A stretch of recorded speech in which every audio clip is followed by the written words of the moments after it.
Hi, and welcome to the Punk CX podcast. My name is Adrian Swinsko, and I'm an advisor, best-selling author, speaker, and general explorer when it comes to customer and employee experience. I'm really interested in figuring out what it takes to build organizations that produce better outcomes for both customers and employees. So with that in mind, I seek out and interview CEOs, entrepreneurs, business and tech leaders, authors and academics to uncover some clues about what it takes to build such an organization. Now, some of you may know the podcast as the Rare Business Podcast, but I decided to rename and rebrand the podcast recently. This is for a number of reasons. First one was to mirror the title of my book, Punk CX, which was published in June 2019. Two, because I'm a fan of punk music. And three, it's just more fun, right? Anyway, if this is your first time listening to one of these interviews, then hello and welcome. And please do dive into the archives at adrianswinsko.com, as I've now completed over 300 of these interviews in the last few years. If this is not your first time listening, then welcome back and thank you. Anyway, that's enough for me right now. Let's get into the interview.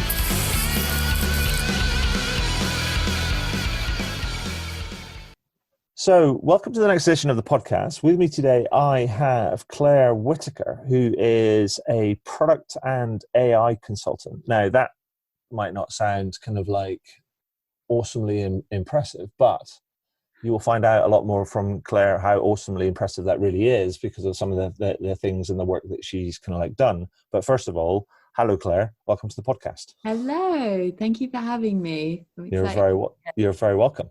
Now, Claire, can you tell us a little bit about yourself and also a bit about the work that you do? Yeah. So I'll start with a little bit about myself. So I am one of those people who's never quite been able to decide what her true calling is. And as a result, I've had this weird but interesting career path.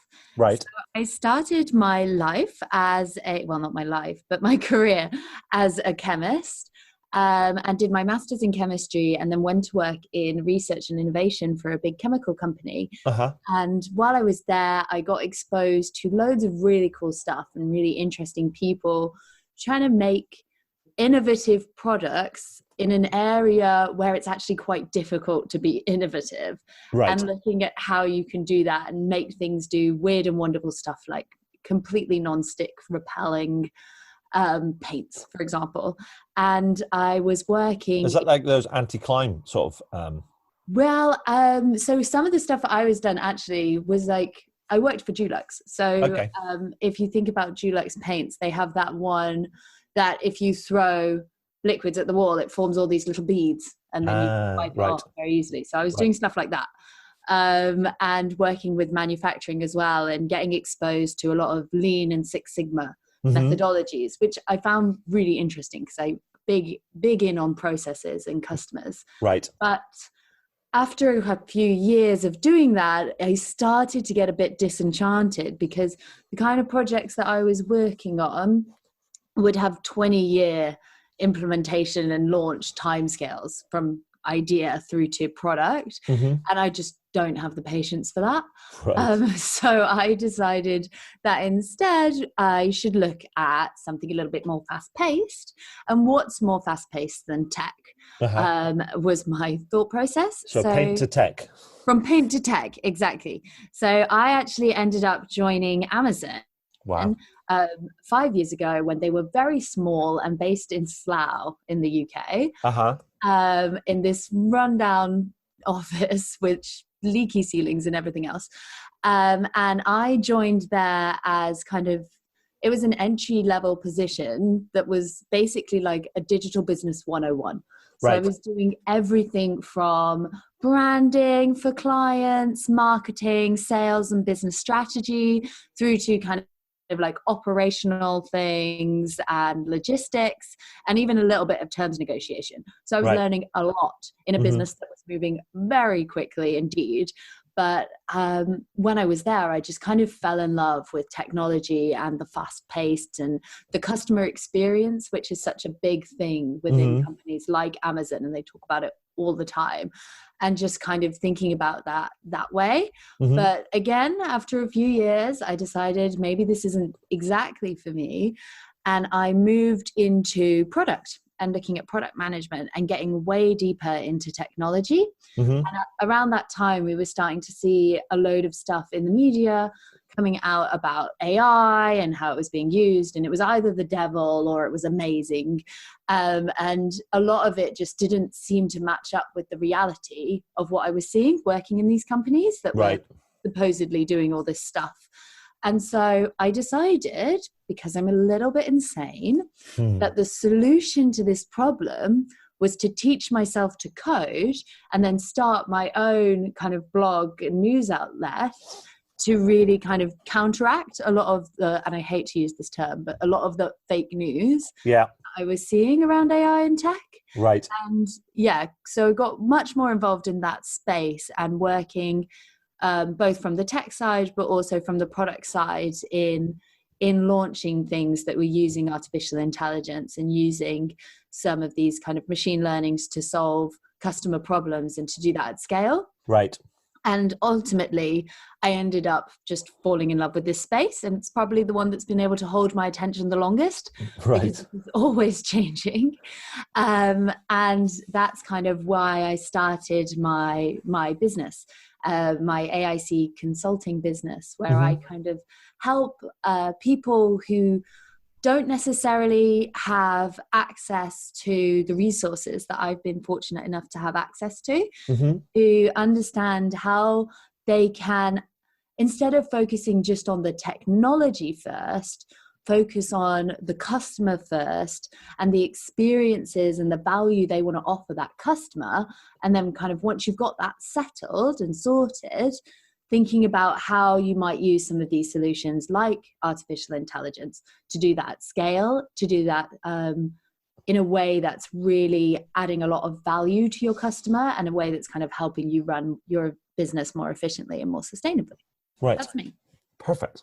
So I know that we had a conversation kind of before this while we were setting up this kind of call and you've got some fantastic experience, some insight from, some, big brands that include, as you said, Dulux and Amazon and stuff, particularly in that sort of product and innovation and experience sort of space.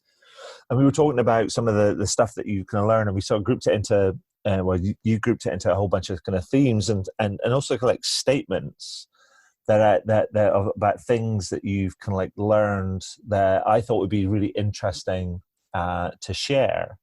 And so you kind of like, and so if it's okay with you, I'd like to kind of like just kind of ask you about them, and you kind of then you can explain to them. We can have a bit of a conversation about them. I mean, so the first thing that you can like said was you talked about all about the customers, and then you said stop worrying about metrics and start thinking about customers. Yeah, I think this kind of comes back to what I was saying around how people see the hype around these technology and AI and what they can do for your metrics and how they can optimize, but like miss that customer piece. And what I see is a lot of people talk about what metrics they want to do, and they kind of start there. So like they want to grow sales, they want to reduce abandonment rate, they want to do all of these different things. And that's kind of their starting point. Right. And how do we do that? What I'm saying is actually what you should start with is what do you want your customer to feel, or what's the action you want them to take? So if we take the abandonment one or the conversion rate one as an example, you want to increase conversion rate, reduce abandonment rate. Well, actually what you want to do is be able to show the customer something that they love first time. Right. So I mean, because I think it's and that's right, because I almost think there's a funny thing around if we do a word association kind of game and we said customer experience to a whole bunch of people, then a lot of people I think a lot of people are in danger of their first response being their NPS score or something. And I'm a bit like, I have a poster in my office, which is from a guy, I think a guy called Mark Stickhorn, kind of like designed it from. Has a company called More Than Metrics, and the poster is brilliant. It's like customer experience is more than effing metrics on the poster. And I think you're absolutely right. Is that it's metrics aren't an outcome; they're just a measurement. Exactly. The clue's in the word, right? Yeah. But I think the interesting thing that I find about that is that the way that metrics becomes almost the dominant language of organizations in many ways, the lingua franca of many things that get done in organizations. So how do you kind of get organizations to manage that transition from just talking about purely metrics to actually start talking about their customers and their customer outcomes and things?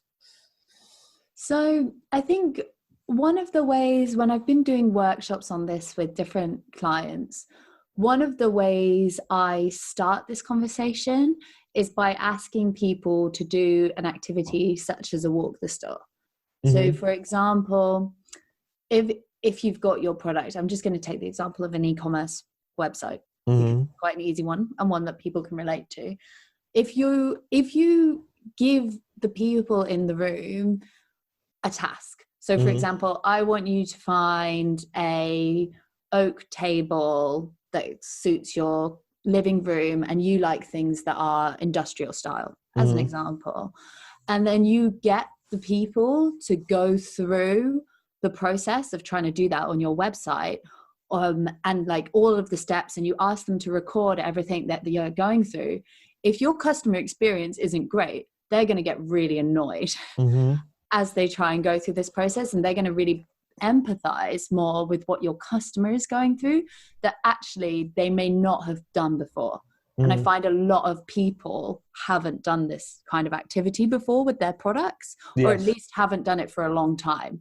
Yes. And so I think that's really important just in terms of setting the scene, and so that you can have that emotional connection and understand on a deeper level what your customer's going through, mm-hmm. and it makes you want to solve that problem more. And so once you've got that at the front of your mind, the rest of the discussion becomes a lot easier, and you can talk about metrics and you can understand how you're going to measure this and how you're going to track it to make sure you're doing the right things. But it will always come from that starting point of, this is the experience I want to offer. This is the experience that we're currently offering. How do we meet that? How do we bridge that gap? I mean, but you talk about and you mentioned empathy, and that's the second thing you were talking about. But I mean, if I kind of almost conflate the two of those things, all about customers, but it's also about empathy and building that empathy. I mean, I know if you go back to your Amazon experience, there's always this, I don't know if it's an urban myth or it's kind of true, where they talk about in Amazon that there's a part of their culture where it's all, I mean, yes, it's very much customer focused, but then also in meetings, there's generally an empty chair which is supposed to kind of represent the customer, as it were. I mean, does that actually kind of like happen? Is that how kind of like companies like Amazon almost I'm going to be very honest with you. It's not always an empty chair. Sometimes there's a small meeting room with a lot of people in it. And there is no space for the chair. Right. But having said that, it's always at the forefront of your mind when you're developing new products. Right. And the best products and the best teams that do this are the ones that really embrace that. Every question you're asked when you're doing these reviews, and I think people talk a lot about the review process and how it's all documents and it's very thorough. Yeah. But every question you're asked is about, what does this mean for the customer? Right. How do we want the customer to feel about this? How do we ensure that the customer experience is maintained? How do we know that we're right about what the customer wants? All of these kind of questions are asked. And this is something I really try and teach my clients about as well, because it's been really powerful for me personally to experience a business that's run like that. And I've seen like really great results from doing things this way. So it's something I love to share with other people and love to talk about because I'm really passionate about it and I know it works. Yes. I mean, I think the thing that strikes me about that as well, because you alluded to it earlier, is that when you're working with new people about do that, and it's my experience as well, is getting people to do kind of customer or client empathy exercises to try and drive those kind of insights. Exactly. Now, you know, and you said, you know, they may have done it before, but then they might not have done it for a while and things. But then you also talk about how how Amazon does it, and it's just part of their vernacular. It's part of their rhythm of doing things. Definitely. And that becomes like a learned habit, as it were. And I guess so they're way out in front because they've already acquired that habit. Yes, we're like robots. Yeah, well, exactly. We learn patterns, right? Yeah. I guess my question would be is, just because you haven't done it for a while and you do it once more doesn't mean to say that you're going to be kind of 100% kind of like empathetic or empathic with your, and tune with your customers. So, I mean, kind of what have you seen is almost like a really good way of, I call it kind of like, I sometimes refer to it as building that emotional musculature in your organization around kind of understanding kind of your customers, because it can't just be a thing that's come out of an exercise that gets put in a report that gets reported out once or twice, but it has to be a thing that it's always there, and it needs work to develop that habit. I mean, what have you seen organizations do to develop that sort of that insight, that habit, or the habit that they need to develop, which then drives that insight? Well, first of all, I think you're completely right. You do run a massive risk of it just being this thing that you do once and then it never gets followed up on. And I think you need to have a forcing function. And I think this is kind of where some of the metrics come in more. So you need, like, one thing that I've always been taught, and I fully believe, is what gets measured gets done. So if you're having metrics within that you're reporting on a regular basis that are designed to reflect customer experience, like, for example, you could look at reviews, you could look at customer service contacts, not just the kind of conversion metrics, but go more broadly to really try and embed that customer feedback and that customer first approach into what you're doing. And if you tie those metrics to people's goals within your organization, and you encourage people to kind of surface issues relating to this, making sure that you're tackling these issues within a certain time frame and continually monitoring things, then you end up embedding this culture within your business. I'm not saying it's an easy fix, and I'm not saying it's going to happen overnight. But if you keep doing it and you know that it's something important, and you can kind of show your team that it's really adding value to the business and it's making you better, and that they're a big part of that, and they can really have some ownership over this, then eventually you will start to embed some of these principles, and people will just start doing things automatically and thinking about things in a different way. Is it also not true that that sometimes people might get caught up in this idea that we need to go search for the data, and actually the data may actually not exist right now, and therefore you have to think kind of like hard and creatively in order to think about what do we need to do to create the data that allows us to drive the decision making, and also help us develop those kind of habits. And that might be a function of, we need to wear out some shoe leather, if you know what I mean. And so get out from behind our desk and actually do something different, which then produces the data or the insight. Yeah, absolutely. I think once you know what you're trying to achieve, and once you understand the problems your customers are facing and the challenges that you have with your products and your business, then you can kind of think about, exactly as you're saying, think creatively about, okay, so how do I get data that's going to allow me to monitor this? And it doesn't necessarily have to be numbers. It can be just feedback or surveys. There are lots of different options out there. It doesn't have to be this fancy algorithmic or singing or dancing solution to be able to try to track your progress. You can do things a little more scrappily, just depending on what you're trying to achieve. Well, I think so. I mean, I know there's a story that I heard that comes from Chobani, the fast growing yogurt company, and I think they're more in the States than anything else. And I think their chief marketing officer, I think it's chief marketing officer. I think it's called Peter McGuinness or something. And he requires all of his brand and marketing team to spend at least a day a week, a day every 2 weeks rather, sort of in stores around the country around the country where people where their product is stocked, talking to customers and talking to shop owners. Just to get that sort of visceral feel for what it's like on the ground, because it's not just about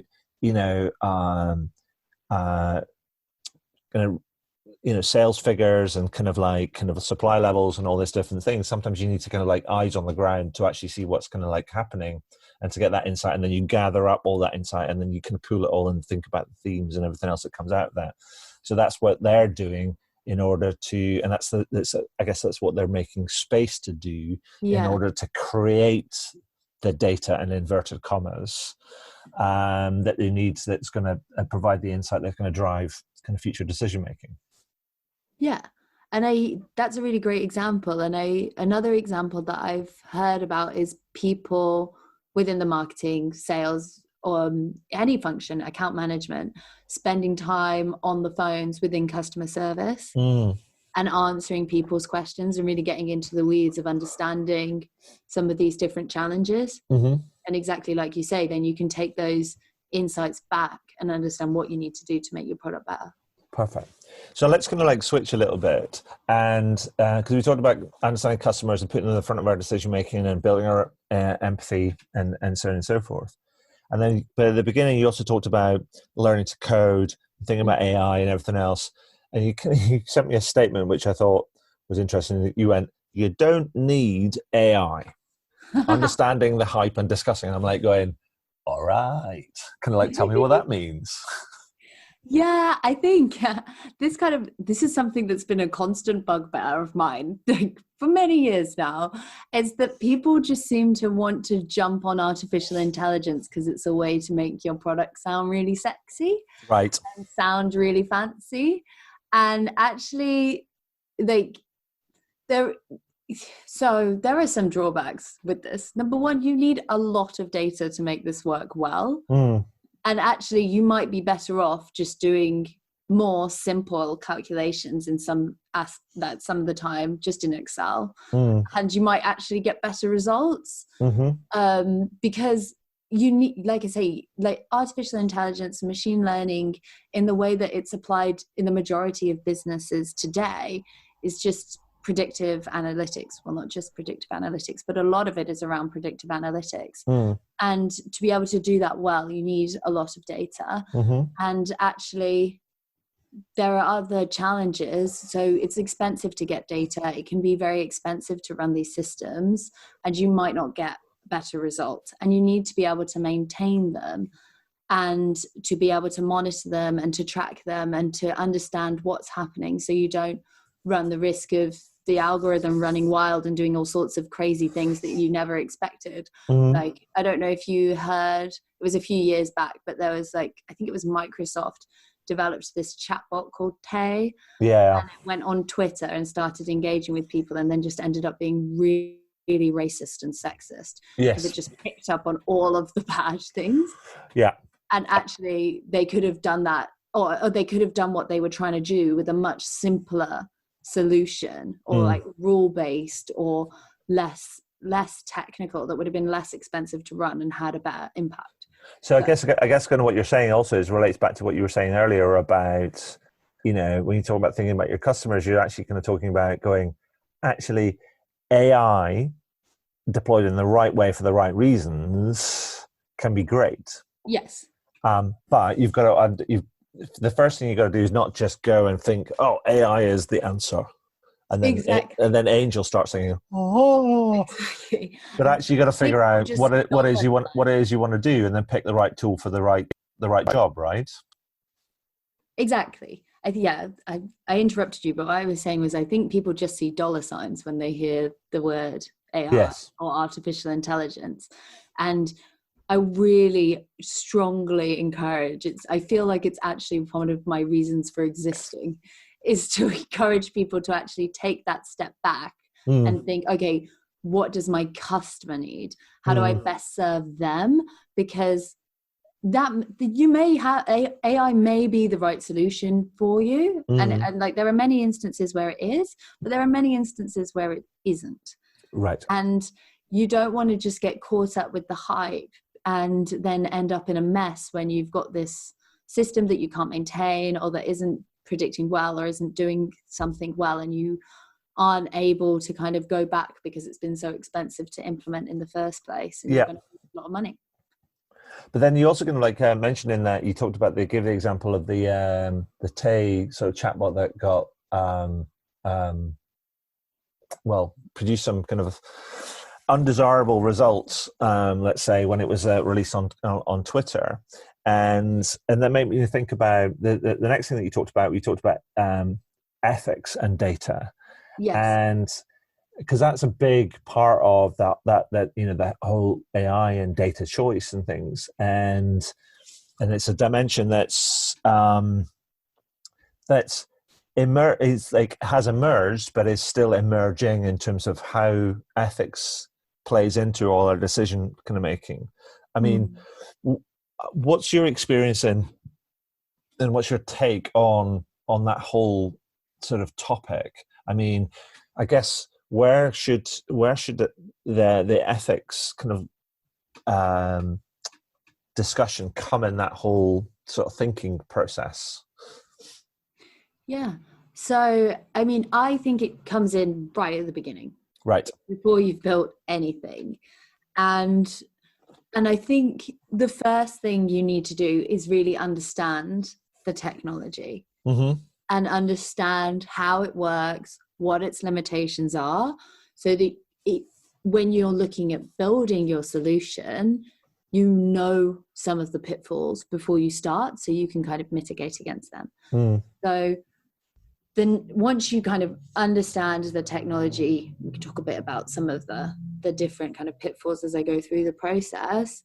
But then you really want to kind of do this piece that we've harped on about, but we'll continue to harp on about today, which is really thinking about your customer and the problem that you're trying to solve, and the outcomes that you want and the outcomes that you don't want as well, in terms of what you're trying to achieve from a user perspective and all of the different people that are going to be impacted by your system.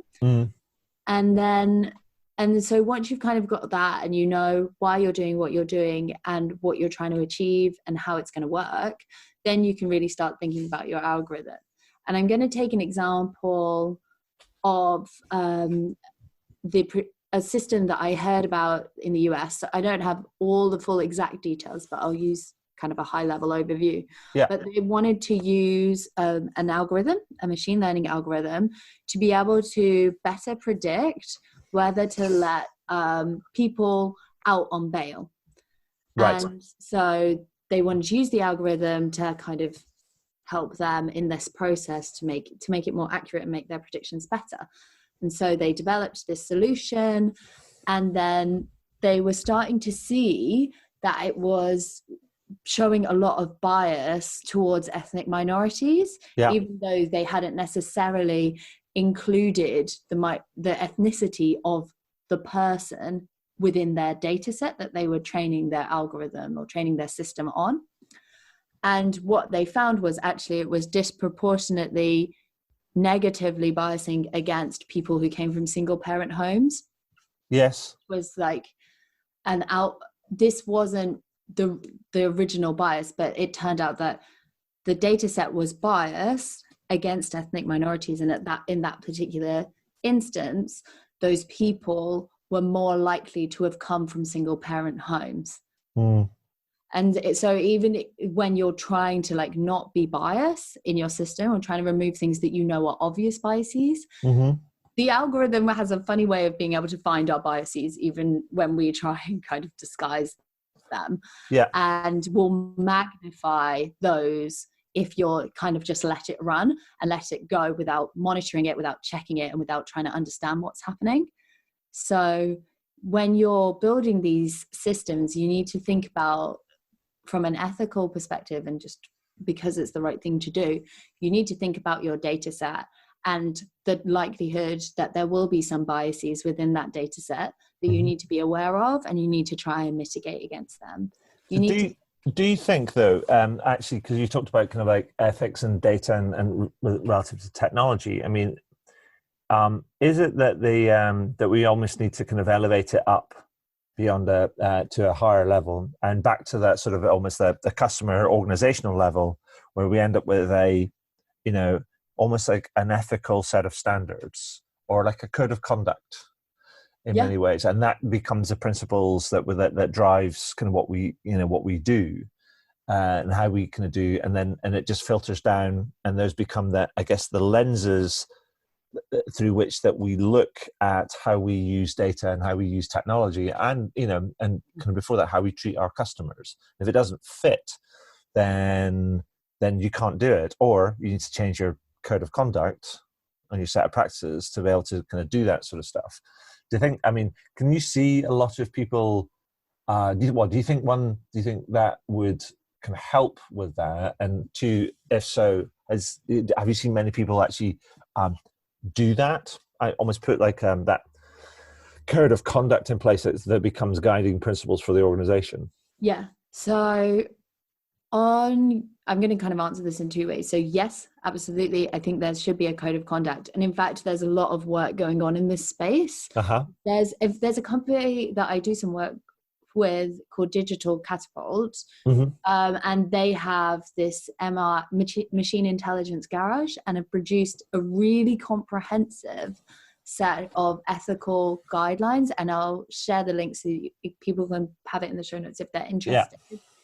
A really comprehensive set of ethical guidelines that forces people looking to develop machine learning systems and AI systems to really go through this set of questions, to think about how they design their system, if AI is the right solution, how they're looking at their data, how they're looking at their end user, all of these different points. And that was presented at an event in Canada. I can't remember the exact one, but it was kind of like a global event, and it won prizes as being the most comprehensive and the best kind of framework for people to follow. Right. So there is a lot of work happening there. And I think it's really important to get people engaged in that and to have that discussion.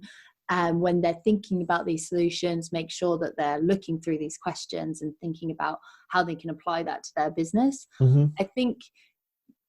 I think it's really important to have that in mind. I don't think we're ever going to be perfect, though. No. Human beings are biased and tribal. And as much as we try not to be, like we are, but I think we need to accept that about ourselves and acknowledge it, and then be aware of it.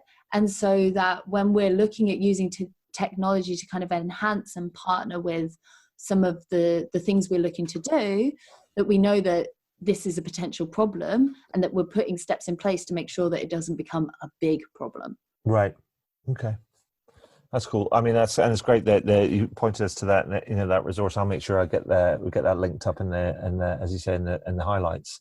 Yeah. So the next thing I wanted to talk about, a couple more kind of like things you've got. Well, one is the next statement you can share with me was this idea about iterative innovation, where you kind of said, stop coveting the next big thing and focus on fixing kind of problems, because I think that's the kind of there's different flavors of innovation, and I guess what you're talking there about kind of how people prioritize kind of like stuff in many ways.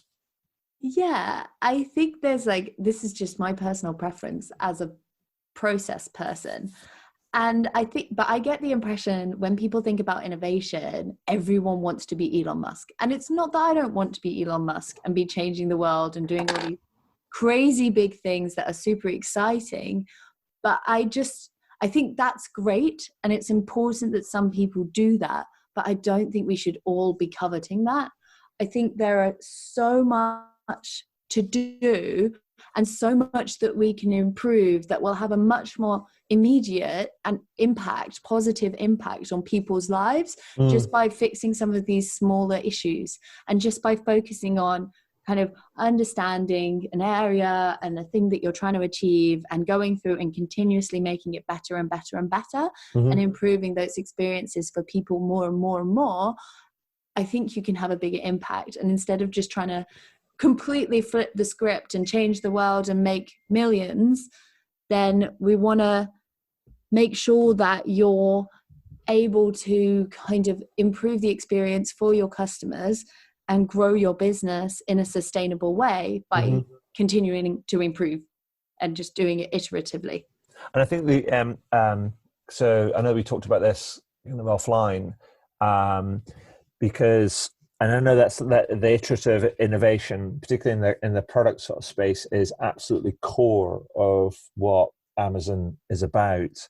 And I asked you about the idea that, and I don't know if people can know this, I can't remember if I talked about this before, but that the URL relentless.com redirects to Amazon. Amazon.com is kind of like their homepage. And I asked you whether that was whether that was widely known within Amazon, because that's kind of, and is that kind of almost like this kind of core part of their core, kind of almost it's like a core value. We're relentless in that sort of in terms of how we innovate, but we're also going to relentless around doing it iteratively, as well as making some big bets on these moonshots and stuff as well. Yeah, I mean the URL thing isn't, I don't think, that widely known, but it is great when you do show it to someone that works at the company, because they're like, I get it. Yeah. Like, I 100% get it. And I think it is, if you just look at, so Alexa, for example, was a moonshot. Yeah. But since then, they have worked continuously to improve that product. They didn't just stop there. So they've improved the algorithms that interpreted your voice. They've improved the skills that you can use and the way that you can use Alexa to do different things. They've added a screen version. They've put their technology into other products. And these are kind of like iterative, continuous improvements on that product that can help them kind of grow, and that have helped it scale and do much more than if they just launched this moonshot. Yeah. I mean, I think the thing is important is it's important to take these big bets. But I think, to me, from a perspective point of view, and if that's not a tautology, I think it might be. But just with a bit of, just stepping back and having a bit of perspective, is that what we have to understand is that we don't live in the future. Yeah. Right. And actually, iterative stuff is about dealing with stuff that are problems now. Yeah. And that people have to deal with on a day-to-day basis. And they're the things that actually are important to people. Yeah. And then there's from a customer perspective, is they don't care about kind of what you're going to do in the future. I mean, it's nice to know, but actually they're more interested in what's happening right here and right now. Exactly. And the more we can do to make things quicker, faster, easier, more effective, more impactful for our customers, like here and now, or now and also in the very near future, I think that's where the biggest kind of payoff can be. Exactly. And the other thing is, if you don't do this, you will fall behind. And you'll lose the customers that you have, because those issues that seem like just small issues right now, if they happen enough times, they're going to put people off. And they're not going to want to engage with your product anymore. Okay. And then the final thing that you kind of share with me, which is close to my heart, because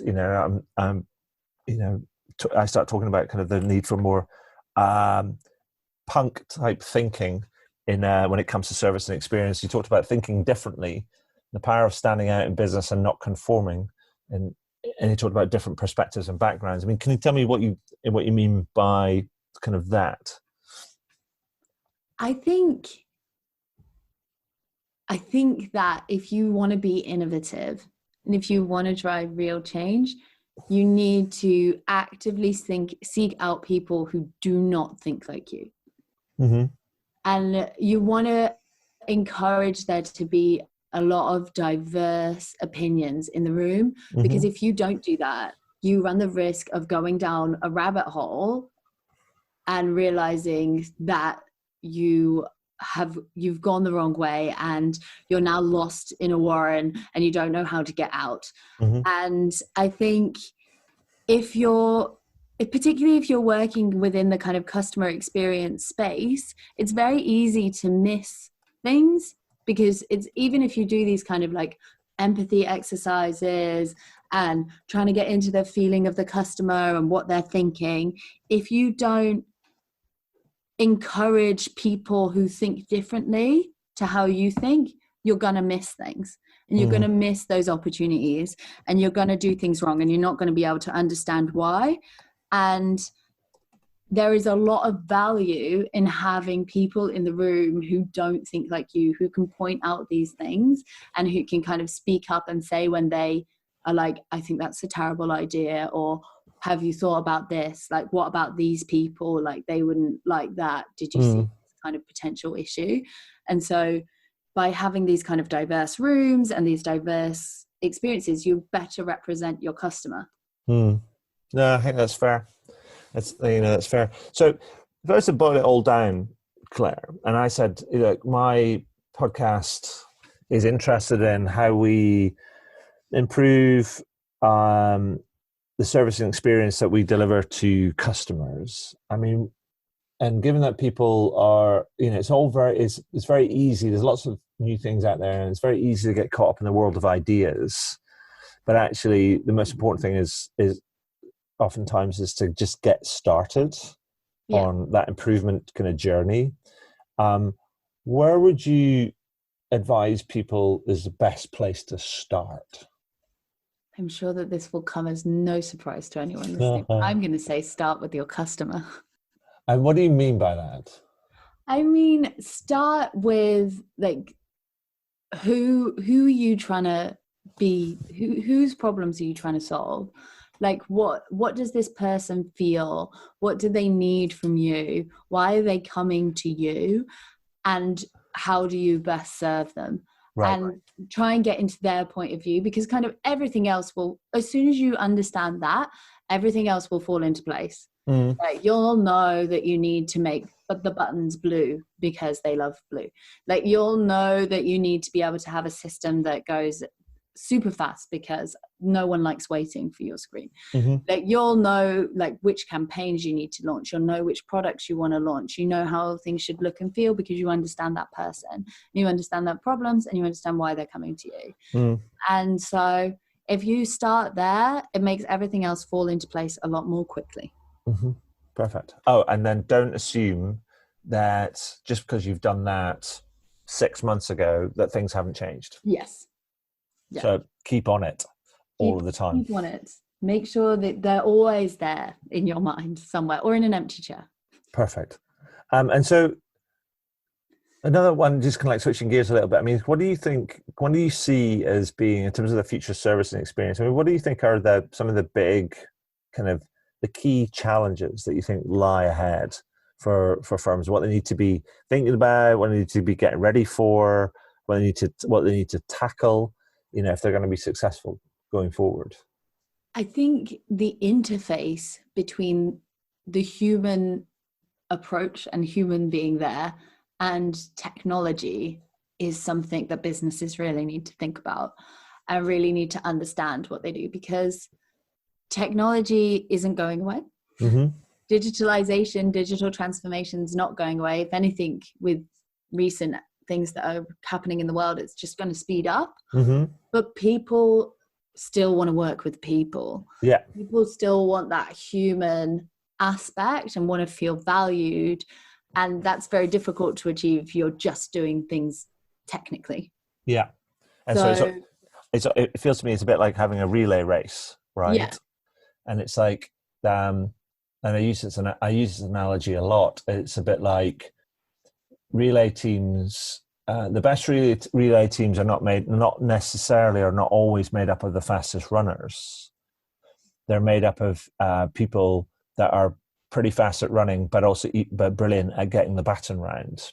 And because they manage that and execute on the handovers better than everybody else. And I guess that's what you're alluding to, is like, if you're going to have that human tech mix, make sure that you pay incredible amounts of attention, incredible amounts of attention to the handover process.